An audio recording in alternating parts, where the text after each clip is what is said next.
Hello friends, आप सभी का हमारे यूट्यूब चैनल पर हार्दिक स्वागत है। तो फ्रेंड्स, आज की वीडियो में आपको जानकारी देने वाला हूँ पोस्टल मैनुअल वॉल्यूम 6 के पार्ट नंबर 3 के रूल नंबर 86 और रूल नंबर 87 के बारे में। तो जो रूल नंबर 86 है आपके पोस्टल मैनुअल वॉल्यूम 6 के पार्ट नंबर 3 के अंतर्गत आता है। जो रूल नंबर 86 में आते हैं प्रधान पोस्टमैन, जिसे हेड पोस्टमैन कहा जाता है, और रूल नंबर 87 के अंडर में आते हैं डाक व्यवसायों की जानकारी, नॉलेज ऑफ पोस्टल बिजनेस। तो इन दोनों टॉपिकों के बारे में इस वीडियो में बात करने वाला हूँ। एक रूल नंबर 86 जिसके अंडर में आते हैं प्रधान पोस्टमैन, हेड पोस्टमैन, और रूल नंबर 87 के बारे में बात करने वाला हूँ जिसके अंडर में आते हैं नॉलेज ऑफ पोस्टल बिजनेस, डाक व्यवसायों की जानकारी। तो पहले मैं बात करता हूँ इस वीडियो में प्रधान पोस्टमैन क्या होते हैं, हेड पोस्टमैन। इसमें जो पहला पॉइंट आता है फ्रेंड्स वो है कि सामान्यतः बड़े प्रधान डाकघरों में वरिष्ठ पोस्टमैन को प्रधान पोस्टमैन बनाया जाता है। जो भी वरिष्ठ पोस्टमैन होता है सीनियोरिटी के हिसाब से, जिसकी एज ज़्यादा होती है या जिसकी जॉब करते हुए ज़्यादा साल हो जाती है तो उसे वरिष्ठ पोस्टमैन माना जाता है, उसको ही प्रधान पोस्टमैन बनाया जाता है। प्रधान पोस्टमैन का जो काम होता है नगर उप डाकघर में नकदी पहुँचाना। तो इसका जो काम होता है एसओ सब पोस्ट ऑफिस में नकदी केस पहुँचाना व खजाने से संबंधित आदि रहता है। प्रधान पोस्टमैन की यह जिम्मेदारी भी होती है कि यदि कोई पोस्टमैन अनुपस्थित है तो उसका कार्य संभाले। तो जो प्रधान पोस्टमैन उसकी यह भी रेस्पॉन्सिबिलिटी है कि अगर कोई भी पोस्टमैन अनुपस्थित है, एब्सेंट है, तो उसका कार्यभार भी ये संभाले। नेक्स्ट है कि प्रधान पोस्टमैन को अपने अधीनस्थ कनिष्ठ कर्मचारी से हुई छोटी मोटी गलतियों की जांच करने का कार्य भी इसको सौंपा जाता है। तो जो प्रधान पोस्टमैन होता है उसे अपने अंडर में जितने भी कनिष्ठ कर्मचारी से जो भी छोटी मोटी गलतियां हो जाती है उनकी जांच करने का, उनका चेक करने का काम भी इसको ही दिया जाता है।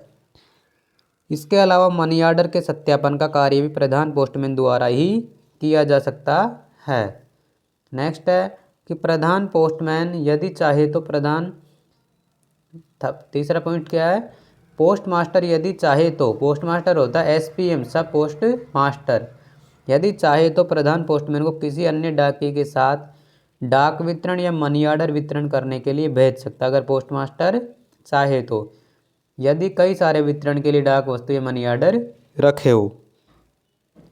तो ये हो गई प्रधान पोस्टमैन के बारे में पूरी बात। उसके बाद में बात करता हूँ मैं रूल नंबर 87 जिसके अंडर में आते हैं डाक व्यवसायों की जानकारी, नॉलेज ऑफ पोस्टल बिजनेस।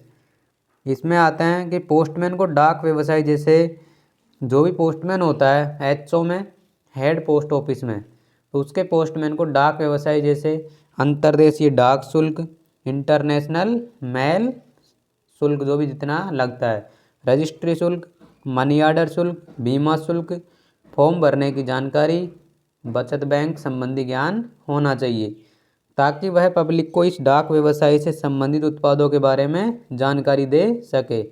जो भी पोस्टमैन होता है उसे इन सभी चीज़ों के बारे में नॉलेज होनी चाहिए ताकि वह जब भी पब्लिक को इस पोस्ट ऑफिस से रिलेटेड जो भी जानकारी देना चाहे तो वह रूबरू करा सके और उनको जानकारी सही तरीके से दे पाए।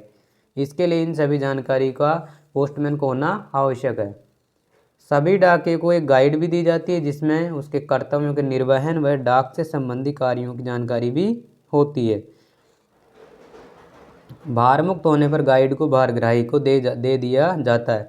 अगर मान लो डाकिया या जो पोस्टमैन है वो अगर छुट्टी पर रहता है तो उसको भारमुक्त जब किया जाता है तो जो गाइड होती है जो उसको दी जाती है उसको भारग्राही को दे दिया जाता है।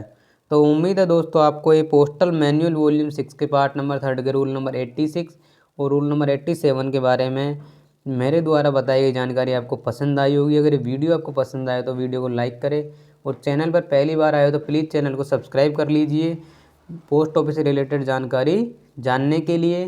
तो मिलते हैं दोस्तों नेक्स्ट वीडियो में। Thank you.